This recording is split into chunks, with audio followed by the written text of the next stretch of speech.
I want to talk about the NHS now. We all know the NHS is in serious trouble. 200 billion quid, by the way, we spend on the NHS. 11.7% of GDP. It's a huge amount of money that we spend on the NHS. And when it's good, it's great. When it's terrible, it's absolutely terrible. Hundreds of NHS bosses are pocketing salaries higher than the Prime Minister. It's nearly 1,700 fat cats, bureaucrats and NHS trusts were handed more than 100,000 a year, with record sums already being poured in by taxpayers. The first ever NHS Rich List found that 512 managers banked salaries higher than Keir Starmer at 172,153. Nearly 300 received packages of 200,000 or more. Well, joining us now is Joanna Marchong, spokeswoman for the Taxpayers Alliance. Good afternoon to you. Tell us what your findings showed.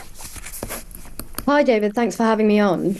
This is, as you said, the first ever NHS Rich List that compiles together all senior managers in NHS trusts earning over £100,000. What we've seen is, and what we've known really, and what Wes Streeting also knows, is that the number of these senior managers on ridiculous pay packets have risen year on year.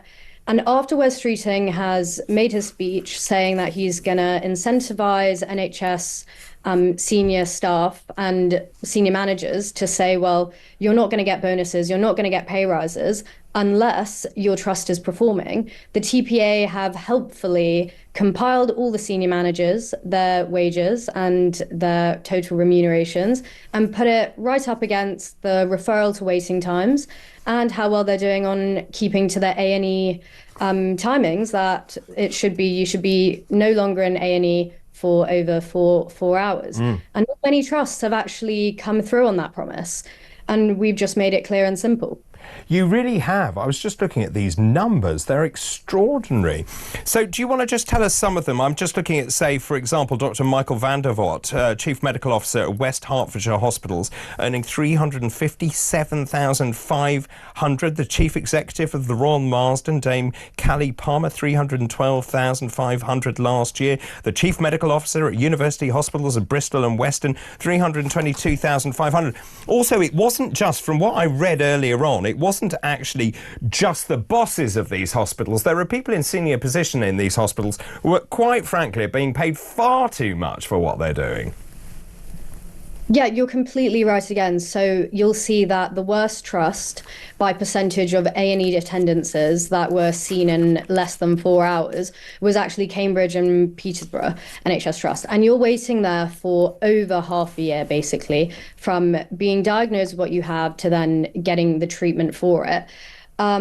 They had 8 senior managers that were over £100,000. Their chief medical staff was, and medical director, was on close to £400,000 a year. What? And no, it's exactly that, and it's the same story again with the A&E waiting times and the referral treatment. Often you see that in many of the trusts that have one of the lowest and ranked the lowest for how many patients they're seeing and their performance, they're taking home massive pay packets, and sometimes it's chief of staff as well, so not even doctors or nurses who are striking and quite frankly deserve it for the time and effort that they put in, but you have these kind of backroom bureaucrats making a lot more. You see, so all my colleagues who are my medical colleagues, the doctor colleagues, are telling me that they feel so impotent in the current system. They have absolutely no autonomy. They're told when they can and can't operate. They often go and turn up and they try and do an operation that half the staff are missing, and you've got these managers waltzing around earning tons of money. Actually, I'm not sure how much they contribute. No, exactly. And it's as you said, they're holding things back, and it's very logical to think that if you have too many cooks in the kitchen, the operation isn't going to be as successful or the organisation isn't going to be run as smoothly. Again, Wes Streeting has picked up on this point, so we have to, it's on everyone's radars. He has, but his plan is to give you even bigger bonuses if you hit certain targets. Not to say, actually, let's cap the amount that you earn, and then if you do well, we'll give you a bonus. Exactly. That was going to be my follow-up point, where you're just sort of incentivizing short-term gains. We'll cut back here, or we'll have a boost in productivity. But because wages are already so high, you're gonna incentivize almost the wrong people to do their job, and you're not going to cut down on the staff itself. It seems extraordinary. Were you surprised by your findings? No, I don't think I was. The TPA do these findings all the time. What it seems to be is that our organization is really good for holding the public sector to account. And we haven't done an NHS Rich List, especially on senior staff. And the number has grown. I'm quite frankly, the most shocking thing is the 512 people on salaries above the prime ministers and the 17 people who are on salaries above 300,000. Okay, but the counter argument is that because it's so complicated to run the NHS, that what you want to do is to attract the best and the brightest, and by doing that, you have to then give these big salaries to get people in from the private sector. That being said, surely if you're doing that, they then should have the wherewithal to improve the service that the patients are getting, which they're not, with 7 million people waiting on a primary waiting list and 12 million sitting on a secondary waiting list.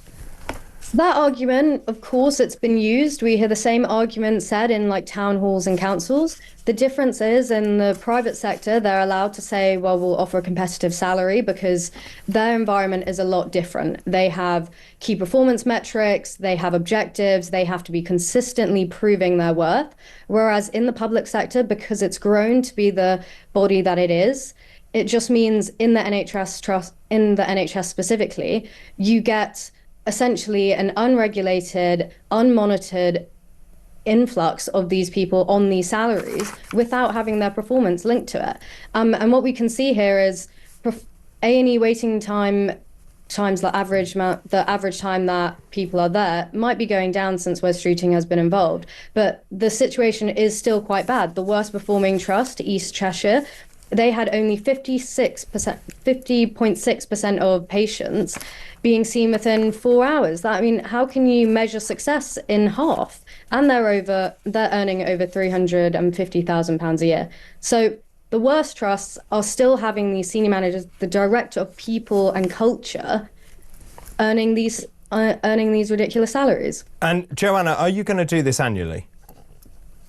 We hope to. Good. I'm very pleased to hear it. Thank you ever so much. I'm really grateful that you came on. Joanna Marchong there, spokeswoman of the Taxpayers Alliance.